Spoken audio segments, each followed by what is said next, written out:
ನಮಸ್ಕಾರ ಸ್ನೇಹಿತರೆ, ಹೇಗಿದ್ದಾರೆ ಎಲ್ಲರೂ ಚೆನ್ನಾಗಿದ್ರು ಅಂದ್ಕೊಂಡು ಸ್ನೇಹಿತರೆ. ಎಲ್ರಿಗೂ ಮೀಡಿಯಾ ಅಪ್ಡೇಟ್ ಚಾನಲಿನ ಮತ್ತೊಂದು ವಿಡಿಯೋಗೆ ತಮಗೆಲ್ರಿಗೂ ಸುಸ್ವಾಗತ ಸ್ನೇಹಿತರೆ.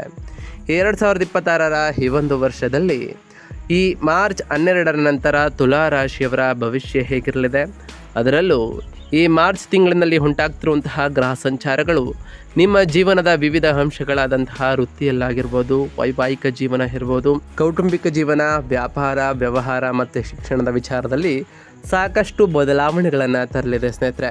ಹಾಗಾದರೆ ಈ ಮಾರ್ಚ್ 12ರ ನಂತರ ಈ ತುಲಾ ರಾಶಿಯವರ ಜೀವನದಲ್ಲಿ ಏನೆಲ್ಲ ಅದೃಷ್ಟವಲಿದೆ, ಈ ತಿಂಗಳ ಗ್ರಹ ಸಂಚಾರದಿಂದ ಯಾವುದರಲ್ಲಿ ಶುಭವಾಗಲಿದೆ, ಯಾವುದರಲ್ಲಿ ಬಹಳ ಎಚ್ಚರಿಕೆಯನ್ನು ವಹಿಸಬೇಕು, ಸಮಸ್ಯೆಗಳು ಇದ್ದರೆ ಸಮಸ್ಯೆಗಳಿಗೆ ಸರಳ ಪರಿಹಾರಗಳೇನು ಎಂಬುದನ್ನು ಕೂಡ ಇದೇ ವಿಡಿಯೋದಲ್ಲಿ ತಿಳಿಸ್ಕೊಡ್ತಾ ಹೋಗ್ತೀನಿ ಸ್ನೇಹಿತರೆ. ಆದ್ದರಿಂದ ವಿಡಿಯೋನ ಸ್ಕಿಪ್ ಮಾಡದೆ ಇಲ್ಲಿಂದ ಕೊನೆ ತನಕ ನೋಡ್ತಾ ಬನ್ನಿ ಸ್ನೇಹಿತರೆ. ಪ್ರತಿಯೊಂದು ವಿಡಿಯೋದಲ್ಲೂ ಹೇಳೋ ರೀತಿಯಲ್ಲೇ ಯಾರಿನ್ನೂ ನಮ್ಮ ಚಾನಲ್ನ ಸಬ್ಸ್ಕ್ರೈಬ್ ಮಾಡ್ಕೊಂಡಿಲ್ಲ ಅವರು ಈಗಲೇ ಸಬ್ಸ್ಕ್ರೈಬ್ ಮಾಡ್ಕೊಳ್ಳಿ ಸ್ನೇಹಿತರೆ. ಸಬ್ಸ್ಕ್ರೈಬ್ ಮಾಡಿಕೊಂಡು ಪ್ರತಿನಿತ್ಯ ವಿಡಿಯೋ ವಾಚ್ ಮಾಡ್ತಿರೋರಿಗೆ ಥ್ಯಾಂಕ್ ಯು ಸೊ ಮಚ್ ಅಂತ ಹೇಳ್ತಾ, ಹಾಗೆ ವಿಡಿಯೋ ಇಷ್ಟ ಆಗಿತ್ತು ಅಂದರೆ ವಿಡಿಯೋಗೆ ಒಂದು ಲೈಕ್ ಮಾಡಿ, ಹಾಗೆ ನಿಮ್ಮ ತುಲಾ ರಾಶಿಯ ಫ್ರೆಂಡ್ಸ್ಗಳು ಯಾರ್ಯಾರು ಇದ್ದರೆ ಅವ್ರಿಗೂ ಕೂಡ ವಿಡಿಯೋನ ಶೇರ್ ಮಾಡಿ ಸ್ನೇಹಿತರೆ. ಇದರಿಂದ ಅವರು ಕೂಡ ಅವರವರ ರಾಶಿ ಬಗ್ಗೆ ತಿಳ್ಕೊಳ್ಳಿಕ್ಕೆ ಸಹಾಯವಾಗ್ತದೆ ಅಂತ ಹೇಳ್ತಾ, ಇನ್ನು ಈ ಮಾರ್ಚ್ ತಿಂಗಳಿನಲ್ಲಿ ತುಲಾ ರಾಶಿಯವರಿಗೆ ಹೇಗಿರಲಿದೆ ಈ ತಿಂಗಳು ಎಂಬುದನ್ನು ಮೊದಲನೇದಾಗಿ ನೋಡ್ತಾ ಬರೋಣ ಸ್ನೇಹಿತರೆ. ಹೌದು ಸ್ನೇಹಿತರೆ, ಈ ಮಾರ್ಚ್ ತಿಂಗಳು ಈ ತುಲಾ ರಾಶಿಯವರಿಗೆ ಉತ್ಸಾಹ, ಸೃಜನಶೀಲತೆ ಮತ್ತು ವಿಜಯದ ಕಾಲ ಅಂತಲೇ ಹೇಳ್ಬೋದು. ಮಾರ್ಚ್ 2026 ತುಲಾ ರಾಶಿಯವರಿಗೆ ವಿಜಯ ಮತ್ತು ತೀವ್ರ ಸೃಜನಶೀಲತೆಯ ಅಲೆಯನ್ನು ತರಲಿದೆ ಅಂತಲೇ ಹೇಳ್ಬೋದು. ನಿಮ್ಮ ರಾಶಿ ಅಧಿಪತಿ ಆಗಿರತಕ್ಕಂತಹ ಶುಕ್ರನು ಮಾರ್ಚ್ 2ರಂದೆಯೇ 6ನೇ ಮನೆಯಲ್ಲಿ ತನ್ನ ಉಚ್ಚ ಸ್ಥಾನವನ್ನು ಪ್ರವೇಶಿಸೋ ಕಾರಣ ಇದು ಅತ್ಯಂತ ಅಪರೂಪದ ಮತ್ತು ಶಕ್ತಿಯುತವಾದಂತಹ ಸ್ಥಾನವಾಗಿರಲಿದೆ ಸ್ನೇಹಿತರೆ. ನಿಮ್ಮ ಅಡೆತಡೆಗಳನ್ನು ನೀವು ಬಹಳ ಚಾತುರ್ಯದಿಂದ ಮೆಟ್ಟಿ ನಿಲ್ಲಲು ಬಹಳಷ್ಟು ಸಹಾಯವಾದಂತಹ ಕಾಲ ಅಂತಲೇ ಹೇಳ್ಬೋದು. ಅದೇ ಸಮಯದಲ್ಲಿ ನಿಮ್ಮ 5ನೇ ಮನೆಯು ಅಂದರೆ ಪ್ರೇಮ ಮತ್ತು ಸೃಜನಶೀಲ ವಿಷಯಗಳಲ್ಲಿ ಮಂಗಳ ಮತ್ತು ರಾಹುವಿನ ಸಂಯೋಜನೆಯಿಂದ ಜಾಗೃತಗೊಂಡಿರ್ತದೆ. ಇದು ನಿಮ್ಮ ಕಲಾತ್ಮಕ ಪ್ರತಿಭೆ ಮತ್ತು ಪ್ರೇಮದ ಆಸೆಗಳನ್ನು ಇನ್ನಷ್ಟು ಹೆಚ್ಚಿಸಲಿದೆ ಅಂತಲೇ ಹೇಳ್ಬೋದು. ಆದರೆ ಹಠಾತ್ ಹೂಡಿಕೆಗಳ ಬಗ್ಗೆ ಬಹಳ ಎಚ್ಚರಿಕೆಯನ್ನು ಈ ಟೈಮ್ನಲ್ಲಿ ಈ ರಾಶಿಯವರು ವಹಿಸಬೇಕಾಗಿರ್ತದೆ. ಏಕೆಂದರೆ 9ನೇ ಮನೆಯಲ್ಲಿರುವಂತಹ ಗುರುವು ನಿಮ್ಮ ಅದೃಷ್ಟವನ್ನು ಕಾಪಾಡುವ ದೇವದೂತನಂತೆ ಕೆಲಸವನ್ನು ಮಾಡಿದರೂ ಕೂಡ ಈ ಟೈಮ್ನಲ್ಲಿ ಎಚ್ಚರಿಕೆ ಬೇಕಾಗೇ ಇರ್ತದೆ ಅಂತಲೇ ಹೇಳ್ಬೋದು. ಹಾಗಾದರೆ ಈ ಮಾರ್ಚ್ ತಿಂಗಳಿನಲ್ಲಿ ಈ ತುಲಾ ರಾಶಿಯವರಿಗೆ ಇರತಕ್ಕಂತಹ ಪ್ರಮುಖ ಗ್ರಹ ಸಂಚಾರಗಳು ಏನು ಎಂಬುದನ್ನು ನೋಡ್ತಾ ಬರೋದಾದರೆ, ಮೊದಲನೇದಾಗಿ ಸೂರ್ಯಗ್ರಹದ ವಿಚಾರಕ್ಕೆ ಬರೋದಾದರೆ, 5ನೇ ಮನೆಯ ನಂತರ 6ನೇ ಮನೆಗೆ ಪ್ರವೇಶವನ್ನು ಮಾಡತಕ್ಕಂತಹ ಸೂರ್ಯನು ನಿಮ್ಮ ಪ್ರತಿಭೆಗೆ ಉತ್ತಮವಾದ ಮನ್ನಣೆಗಳನ್ನು ಕೂಡ ತರಲಿದ್ದಾರೆ ಸ್ನೇಹಿತರೆ. ಅದರಲ್ಲೂ ಈ ಮಾರ್ಚ್ 15ರ ನಂತರ ಗೆಲುವು ಕೂಡ ಹೆಚ್ಚಾಗಲಿದೆ ಅಂತಲೇ ಹೇಳ್ಬೋದು. ಇನ್ನು ರಾಹು ಗ್ರಹದ ವಿಚಾರಕ್ಕೆ ಬರೋದಾದರೆ, 5ನೇ ಮನೆಯ ಕುಂಭ ರಾಶಿಯಲ್ಲಿ ಇರತಕ್ಕಂತಹ ರಾಹು ನಿಮ್ಮಲ್ಲಿ ಅತಿಯಾದಂತಹ ಪ್ರೀತಿಯನ್ನು ತುಂಬಿರಲಿದ್ದಾರೆ ಮತ್ತು ಅಸಾಂಪ್ರದಾಯಿಕವಾದಂತಹ ಕಲೆಯೂ ಕೂಡ ನಿಮ್ಮಲ್ಲಿ ಹೆಚ್ಚಾಗ್ತಾ ಹೋಗ್ತದೆ ಅಂತಲೇ ಹೇಳ್ಬೋದು.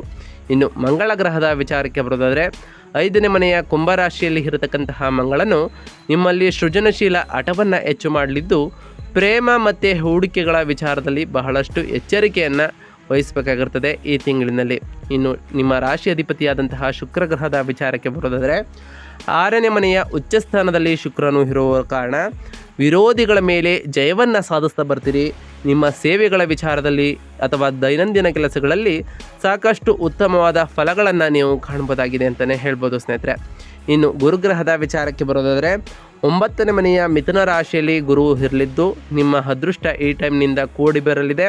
ವಿವೇಕ ಹೆಚ್ಚಾಗ್ತಾ ಹೋಗ್ತದೆ ಮತ್ತು ನಿಮ್ಮ ಆಧ್ಯಾತ್ಮಿಕ ಪ್ರಯಾಣವು ಕೂಡ ಇನ್ನಷ್ಟು ಉತ್ತಮವಾಗಿ ಇರಲಿದೆ ಅಂತಲೇ ಹೇಳ್ಬೋದು ಸ್ನೇಹಿತರೆ. ಹಾಗಾದರೆ ಈ ಮಾರ್ಚ್ 12ರ ನಂತರ ಈ ರಾಶಿಯವರ ವೃತ್ತಿ ಮತ್ತು ಉದ್ಯೋಗ ಹೇಗಿರಲಿದೆ ಎಂಬುದರ ವಿಚಾರಕ್ಕೆ ಬರೋದಾದರೆ, ನಿಮ್ಮ ವೃತ್ತಿ ಜೀವನವು ಈ ತುಲಾ ರಾಶಿಯವರಿಗೆ ಸಮಸ್ಯೆಗಳನ್ನು ರಾಜತಾಂತ್ರಿಕವಾಗಿ ಪರಿಹರಿಸುವಂತಹ ನಿಮ್ಮ ಸಾಮರ್ಥ್ಯವನ್ನು ಸಾಕಷ್ಟು ಪ್ರಯೋಜನವನ್ನು ಪಡೆದುಕೊಳ್ತಾ ಹೋಗ್ತದೆ ಅಂತಲೇ ಹೇಳ್ಬೋದು. 6ನೇ ಮನೆಯಲ್ಲಿ ಉಚ್ಚ ಸ್ಥಾನದಲ್ಲಿ ಇರತಕ್ಕಂತಹ ಶುಕ್ರನು ಇರುವ ಕಾರಣ ಕಠಿಣ ಸಹೋದ್ಯೋಗಿಗಳು ಅಥವಾ ಅಧೀನ ಅಧಿಕಾರಿಗಳೊಂದಿಗೆ ವ್ಯವಹರಿಸುವುದು ನಿಮಗೆ ಬಹಳಷ್ಟು ಸುಲಭವಾಗ್ತಾ ಹೋಗ್ತದೆ. ನಿಮ್ಮ ಆಕರ್ಷಣೆಯು ನಿಮ್ಮ ಶತ್ರುಗಳನ್ನು ತಣಿಸುತ್ತದೆ. ನಿಮ್ಮ ಆರೋಗ್ಯ, ಆತಿಥ್ಯ ಅಥವಾ ಕಾನೂನು ಸಂಬಂಧಿತ ಉದ್ಯೋಗದಲ್ಲಿ ನೀವು ಕೆಲಸವನ್ನು ಮಾಡ್ತಿದ್ರೆ ಈ ಮಾರ್ಚ್ 12ರ ನಂತರವೂ ಉತ್ತಮವಾದಂತಹ ಸಾಧನೆಯನ್ನು ಮಾಡ್ತಾ ಹೋಗ್ತೀರಿ. ಅದರಲ್ಲೂ 5ನೇ ಮನೆಯಲ್ಲಿ ಮಂಗಳ ರಾಹುವಿನ ಪ್ರಭಾವವು ನಿಮ್ಮನ್ನು ಇನ್ನಷ್ಟು ಹೆಚ್ಚು ಸೃಜನಶೀಲರನ್ನಾಗಿ ಮಾಡ್ತಾ ಹೋಗ್ತದೆ. ನೀವು ವಿನ್ಯಾಸ, ಮಾರ್ಕೆಟಿಂಗ್ ಅಥವಾ ಮನೋರಂಜನೆ ಕ್ಷೇತ್ರದಲ್ಲಿ ಕೆಲಸವನ್ನು ಮಾಡ್ತಿದ್ರೆ ನಿಮ್ಮ ಆಲೋಚನೆಗಳು ಬೋಲ್ಡ್ ಆಗಿ ಮತ್ತು ವಿಭಿನ್ನವಾಗಿ ಇರ್ತವೆ. ಆದರೆ ಕಚೇರಿ ಪ್ರೇಮ ಪ್ರಕರಣಗಳ ಬಗ್ಗೆ ಬಹಳ ಎಚ್ಚರಿಕೆಯಿಂದ ಇರಬೇಕು. ವೃತ್ತಿಪರ ಮತ್ತು ವೈಯಕ್ತಿಕ ಜೀವನದ ನಡುವೆ ಗೆರೆ ಅಸ್ಪಷ್ಟವಾಗಬಹುದು. ಆದ್ದರಿಂದ ಬಹಳ ಎಚ್ಚರಿಕೆಯಿಂದ ಇರುವುದು ಈ ರಾಶಿಯವರಿಗೆ ಅವಶ್ಯಕ ಅಂತಲೇ ಹೇಳ್ಬೋದು. ಹಾಗಾದರೆ ಈ ರಾಶಿಯವರಿಗೆ ಹಣಕಾಸಿನ ವಿಚಾರದಲ್ಲಿ ಅದೃಷ್ಟ ಇರಲಿದೆಯೇ ಎಂಬುದರ ವಿಚಾರಕ್ಕೆ ಬರೋದಾದರೆ, ಈ ಮಾರ್ಚ್ 12ರ ನಂತರ ಆರ್ಥಿಕವಾಗಿ ಪರಿಸ್ಥಿತಿ ಆಶಾದಾಯಕವಾಗಿರ್ತದೆ. ಆದರೆ ನಿಮಗೆ ಶಿಸ್ತು ಅಗತ್ಯವಾಗಿರ್ತದೆ. ಏಕೆಂದರೆ 5ನೇ ಮನೆಯು ತುಂಬ ಸಕ್ರಿಯವಾಗಿದ್ದು ಹೆಚ್ಚಿನ ಲಾಭದ ಆಸೆಗೆ ಬಿದ್ದು ಶೇರ್ ಮಾರ್ಕೆಟ್ನಲ್ಲಿ ದೊಡ್ಡ ಸಾಹಸಕ್ಕೆ ಕೈ ಹಾಕಿ ಕೈ ಸುಟ್ಕೊಳ್ಳುವಂತಹ ಚಾನ್ಸಸ್ ಇರ್ತದೆ. ಅದರಿಂದ ಬಹಳ ಎಚ್ಚರಿಕೆಯಿಂದ ಇರಿ. ಸೂರ್ಯನ ಪ್ರಭಾವದಿಂದ ಲಾಭದ ಸಾಧ್ಯತೆಗಳು ಇದ್ದರೂ ಕೂಡ ರಾಹುವು ಅಸ್ಥಿರತೆಯನ್ನು ತರುತ್ತಾರೆ ಸ್ನೇಹಿತರೆ. ಅದರಿಂದ ಬಹಳ ಎಚ್ಚರಿಕೆಯಿಂದ ಇರಿ. ಹೆಚ್ಚುವರಿ ಹಣವಿದ್ದರೆ ಮಾತ್ರ ಹೂಡಿಕೆಯನ್ನು ಮಾಡಿ. ಸ್ಥಿರ ಆದಾಯದ ವಿಷಯದಲ್ಲಿ 9ನೇ ಮನೆಯ ಗುರುವು ಧನಹರಿವನ್ನು ಖಚಿತಪಡಿಸ್ತಾರೆ. 6ನೇ ಮನೆಯ ಹುಚ್ಚ ಶುಕ್ರನು ನಿಮ್ಮ ದೈನಂದಿನ ಜೀವನಕ್ಕೆ ಅಗತ್ಯವಿರುವ ಐಷಾರಾಮಿ ವಸ್ತುಗಳಿಗಾಗಿ ಅಥವಾ ಆರೋಗ್ಯಕ್ಕಾಗಿ ಹಣ ಖರ್ಚು ಮಾಡುವಂತೆ ಕೂಡ ಮಾಡ್ತಾ ಹೋಗ್ತಾರೆ. ಹಳೆಯ ಸಾಲಗಳನ್ನು ತೀರಿಸಲು ಇದು ಸಕಲವಾದಂತಹ ಸಮಯವಾಗಿರೋದ್ರಿಂದ ಇರುವಂತಹ ಸಾಲಗಳನ್ನು ತೀರಿಸ್ಕೊಳ್ಳಿ, ಋಣಮುಕ್ತರಾಗಿ ಅಂತಲೇ ಹೇಳ್ಬೋದು ಸ್ನೇಹಿತರೆ. ಹಾಗೆಯೇ ಈ ಟೈಮ್ನಲ್ಲಿ ನಿಮ್ಮ ಕೈಲಾದಷ್ಟು ಉಳಿತಾಯವನ್ನು ಮಾಡಿ ಇಟ್ಕೊಳ್ಳಿ ಸ್ನೇಹಿತರೆ. ಸೇವಿಂಗ್ಸ್ ಮಾಡೋದು ನಿಮ್ಮ ಮುಂದಿನ ಆರ್ಥಿಕ ಭವಿಷ್ಯಕ್ಕೆ ಅನುಕೂಲಕರವಾಗಿರಲಿದೆ ಅಂತಲೇ ಹೇಳ್ಬೋದು. ಇನ್ನು ಈ ರಾಶಿಯವರ ಆರೋಗ್ಯ ಮತ್ತು ಕ್ಷೇಮದ ವಿಚಾರದಲ್ಲಿ ಹೇಗಿರಲಿದೆ ಈ ಮಾರ್ಚ್ 12ರ ನಂತರ? ಆರೋಗ್ಯವು ಉತ್ತಮವಾಗಿರಲಿದೆಯಾ ಅನ್ನೋದ್ರ ವಿಚಾರಕ್ಕೆ ಬರೋದಾದರೆ, ಶುಕ್ರನು ಉಚ್ಚ ಸ್ಥಾನದಲ್ಲಿ ಇರುವ ಕಾರಣದಿಂದಾಗಿ ಆರೋಗ್ಯವು ಸಾಮಾನ್ಯವಾಗಿ ಚೆನ್ನಾಗಿಯೇ ಇರ್ತದೆ. ಆದರೆ ನೀವು ಮಿತಿಮೀರಿದ ಆಹಾರ ಸೇವನೆಯ ಬಗ್ಗೆ ಬಹಳಷ್ಟು ಜಾಗರೂಕರಾಗಿ ಇರಬೇಕು. ಸಿಹಿ ತಿಂಡಿಗಳು ಅಥವಾ ಅತಿಯಾದ ಆರಾಮದಾಯಕ ಜೀವನವು ನಿಮ್ಮ ತೂಕದ ಹೆಚ್ಚಳವನ್ನು ಮಾಡ್ಬೋದು.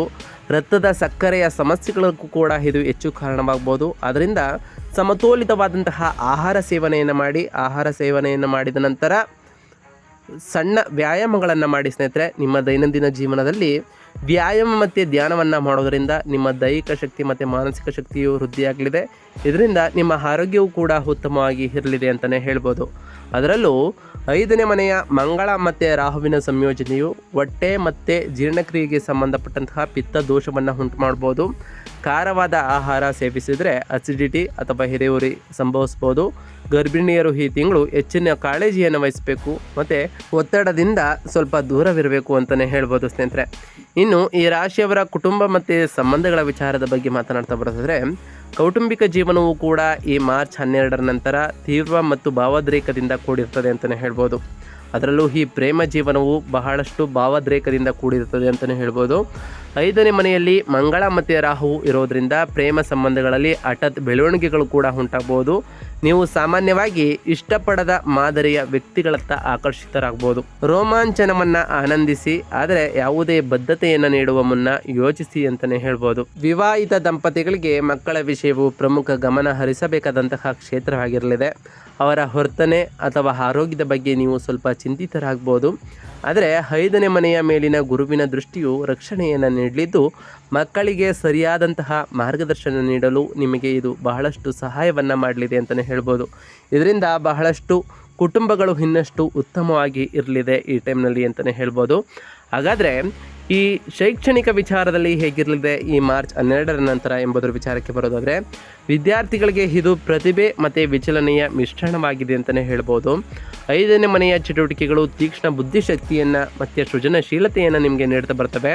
ನೀವು ಚರ್ಚಾ ಸ್ಪರ್ಧೆಗಳು, ಕಲೆ ಮತ್ತು ಸ್ಪರ್ಧಾತ್ಮಕ ಪರೀಕ್ಷೆಗಳಲ್ಲಿ ಉತ್ತಮವಾಗಿ ಕಾರ್ಯವನ್ನು ನಿರ್ವಹಿಸ್ತಾ ಹೋಗ್ತೀರಿ ಸ್ನೇಹಿತರೆ. ಆದರೆ ರಾಹುವು ದಿನನಿತ್ಯದ ಓದಿನ ಬಗ್ಗೆ ಏಕಾಗ್ರತೆ ಕಳೆದುಕೊಳ್ಳುವಂತೆ ಈ ಟೈಮ್ನಲ್ಲಿ ಮಾಡ್ಬೋದು. ನೀವು ಹಗಲು ಗನಸು ಕಾಣುತ್ತಾ ಸಮಯ ಕಳೆಯಬಹುದು. 6ನೇ ಮನೆಯಲ್ಲಿರುವಂತಹ ಶನಿಯು ಶಿಸ್ತನ್ನು ಬಳಸಿ ನಿಮ್ಮ ಓದಿನ ವೇಳಾಪಟ್ಟಿಯನ್ನು ಕಟ್ಟುನಿಟ್ಟಾಗಿ ಬಳಸ್ಕೊಳ್ಳಿ. ಇದು ನಿಮಗೆ ಒಳ್ಳೆಯ ಫಲಿತಾಂಶಗಳನ್ನು ಕೂಡ ತರಲಿದೆ ಸ್ನೇಹಿತರೆ. ಏಕೆಂದರೆ ಶನಿಯು ಶಿಸ್ತಿಗೆ ಹೆಚ್ಚಿನ ಮಹತ್ವವನ್ನು ಕೊಡೋದರಿಂದ ಶಿಸ್ತಿನಿಂದ ಇದ್ದು ಸಮಯ ಪರಿಪಾಲನೆಯನ್ನು ಮಾಡಿಕೊಂಡು ನಿಮ್ಮ ಓದಿನತ್ತ ಗಮನವನ್ನು ಕೊಟ್ಟು ಏಕಾಗ್ರತೆಯಿಂದ ಓದಿದ್ದೆ ಆದರೆ ಉತ್ತಮವಾದಂತಹ ಫಲಿತಾಂಶಗಳನ್ನು ಕೂಡ ಕಾಣ್ಬೋದಾಗಿದೆ. ಅದರಲ್ಲೂ ಹೊಸ ಹೊಸ ಕೌಶಲ್ಯಗಳನ್ನು ಕಲಿಬೇಕು ಅಂದ್ಕೊಂಡಿರೋರಿಗೂ ಕೂಡ ಈ ಟೈಮ್ ಬಹಳ ಸಕಾರಾತ್ಮಕವಾಗಿರಲಿದೆ ಅಂತಲೇ ಹೇಳ್ಬೋದು. ಹಾಗಾದರೆ ಈ ಮಾರ್ಚ್ 12ರ ನಂತರ ಈ ರಾಶಿಯವರು ಅಂದರೆ ಈ ತುಲಾ ರಾಶಿಯವರು ಮಾಡಬೇಕಾಗಿರುವಂತಹ ಸರಳ ಪರಿಹಾರ ಕ್ರಮಗಳೇನು, ನಿಮ್ಮ ತೀವ್ರವಾದ ಭಾವನೆಗಳನ್ನು ಸಮತೋಲನಗೊಳಿಸಲು ಮತ್ತು ವಿಜಯವನ್ನು ಖಚಿತಪಡಿಸಿಕೊಳ್ಳಲು ಈ ತುಲಾ ರಾಶಿಯವರು ನಾವು ತಿಳಿಸ್ಕೊಡುವಂತಹ ಸರಳ ಪರಿಹಾರಗಳನ್ನು ಮಾಡ್ತಾ ಬನ್ನಿ ಸ್ನೇಹಿತರೆ. ಮೊದಲು ಸ್ವಯಂ ನಿಯಂತ್ರಣವನ್ನು ಮಾಡಿಕೊಳ್ಬೇಕು. ಅಂದರೆ 5ನೇ ಮನೆಯ ರಾಹುವನ್ನು ನಿಯಂತ್ರಿಸಲು ಪ್ರತಿದಿನ ಧ್ಯಾನವನ್ನು ಮಾಡಿ. ಪ್ರೇಮ ವಿಷಯದಲ್ಲಿ ಭಾವೋದ್ವೇಗದ ನಿರ್ಧಾರಗಳನ್ನು ತೆಗೆದುಕೊಳ್ಳಲಿಕ್ಕೆ ಹೋಗಬೇಡಿ ಸ್ನೇಹಿತರೆ. ಇನ್ನು ದಾನದ ವಿಚಾರದ ಬಗ್ಗೆ ಮಾತನಾಡ್ತಾ ಬರೋದಾದರೆ, ಶುಕ್ರವಾರದಂದು ಸಣ್ಣ ಹೆಣ್ಣು ಮಕ್ಕಳಿಗೆ ಸಿಹಿ ತಿಂಡಿ ಅಥವಾ ಬಿಳಿ ಬಟ್ಟೆಗಳನ್ನು ದಾನ ಮಾಡಿ. ಇದು ಸಂಬಂಧಗಳಲ್ಲಿ ಸಾಮರಸ್ಯವನ್ನು ನಿಮಗೆ ತರಲಿದೆ ಅಂತಲೇ ಹೇಳ್ಬೋದು. ದೇಹದ ಉಷ್ಣತೆಯನ್ನು ಸಮತೋಲನದಲ್ಲಿಡಲು ಸಾಕಷ್ಟು ನೀರನ್ನು ಕುಡಿತಾ ಬನ್ನಿ. ಅತಿಯಾದಂತಹ ಮಸಾಲೆ ಪದಾರ್ಥಗಳನ್ನು ಈ ಟೈಮ್ನಲ್ಲಿ ತಪ್ಪಿಸಿ ಅಂತಲೇ ಹೇಳ್ಬೋದು ಸ್ನೇಹಿತರೆ. ಪ್ರತಿ ಶುಕ್ರವಾರದಂದು ತಾಯಿ ಜಗನ್ಮಾತೆಯಾದಂತಹ ಲಕ್ಷ್ಮೀ ದೇವಿಗೆ ಪೂಜೆಯನ್ನು ಸಲ್ಲಿಸಿ ಕಮಲದ ಹೂವುಗಳನ್ನು ಅರ್ಪಿಸುವುದು ನಿಮ್ಮ ಹುಚ್ಚ ಶುಕ್ರನ ಶಕ್ತಿಯನ್ನು ಇನ್ನಷ್ಟು ಹೆಚ್ಚಿಸಲಿದೆ. ಇದರಿಂದ ತಾಯಿಯ ಲಕ್ಷ್ಮೀ ದೇವಿಯ ಕೃಪಕಟಾಕ್ಷವು ನಿಮಗೆ ದೊರೆಯಲಿದೆ. ನಿಮ್ಮ ಮನೆಯಲ್ಲಿ ಸುಖ ಸಮೃದ್ಧಿಯ ಜೊತೆಗೆ ಸಂಪತ್ತು ಕೂಡ ಹೆಚ್ಚಾಗಲಿದೆ ಅಂತಲೇ ಹೇಳ್ಬೋದು. ಪ್ರತಿ ಶನಿವಾರದಂದು ಓಂ ಶಂ ಶನೈಶ್ವರಾಯ ನಮಃ ಎಂಬ ಮಂತ್ರವನ್ನು ಜಪಿಸಿ, ಸಾಧ್ಯವಾದರೆ ಶನಿದೇವರ ದೇವಾಲಯಕ್ಕೆ ತೆರಳಿ ಶನಿದೇವರಿಗೆ ಪ್ರಿಯವಾಗಿರತಕ್ಕಂತಹ ಕಪ್ಪು ಎಳ್ಳಿನ ಬತ್ತಿಯನ್ನು ಹಚ್ಚಿ. ಇದರಿಂದ ಸಾಕಷ್ಟು ಉತ್ತಮವಾದ ಫಲಿತಾಂಶಗಳನ್ನು ನೀವು ಕಾಣ್ಬೋದಾಗಿದೆ ಸ್ನೇಹಿತರೆ. ಪ್ರತಿ ಗುರುವಾರದಂದು ಓಂ ಗುರುಭ್ಯೋ ನಮಃ ಎಂಬ ಮಂತ್ರವನ್ನು ಜಪಿಸಿ, ಸಾಧ್ಯವಾದರೆ ಗುರುಗಳು ಮತ್ತು ಹಿರಿಯರ ಪಾದವನ್ನು ಸ್ಪರ್ಶಿಸಿ ಆಶೀರ್ವಾದವನ್ನು ಪಡೆದುಕೊಳ್ಳಿ. ಹಾಗೆ ಓಂ ಗುರುಭ್ಯೋ ನಮಃ ಎಂಬ ಮಂತ್ರವನ್ನು ಜಪಿಸಿ ಸ್ನೇಹಿತರೆ. ನಾವು ತಿಳಿಸ್ಕೊಟ್ಟಿರುವಂತಹ ಈ ಎಲ್ಲ ಸರಳ ಪರಿಹಾರಗಳನ್ನು ಈ ರಾಶಿಯವರು ಮಾಡಿದ್ದೇ ಆದರೆ ನಿಮ್ಮ ಜೀವನದಲ್ಲಿ ಸಾಕಷ್ಟು ಬದಲಾವಣೆಗಳನ್ನು ಕಾಣ್ತಾ ಬರ್ತೀರಿ. ನೀವು ಹೊಂದಿಕೊಂಡಿರುವಂತಹ ಕಾರ್ಯಗಳು ಕೂಡ ಯಾವುದೇ ಅಡೆತಡೆ ಇಲ್ಲದೆ ನೆರವೇರ್ತಾ ಬರ್ತದೆ ಸ್ನೇಹಿತರೆ.